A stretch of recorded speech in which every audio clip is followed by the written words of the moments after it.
നാടൻ മാമ്പഴ പുളിശ്ശേരി എങ്ങനെ ഉണ്ടാക്കുന്നത് നോക്കാം. ആദ്യം കഴുകി വൃത്തിയാക്കിയ മാങ്ങ തൊലി കളഞ്ഞ് മാറ്റി വയ്ക്കുക.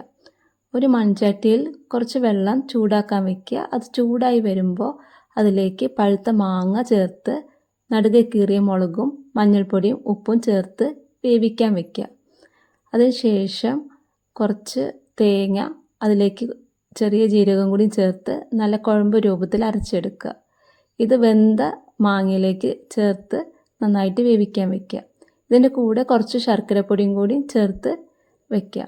ഇതിൻ്റെ പച്ചമണമൊക്കെ മാറി വരുമ്പോൾ അതിലേക്ക് നല്ല തൈര്, കട്ട തൈര് ചേർത്ത് നന്നായിട്ട് ഇളക്കിയെടുക്കുക.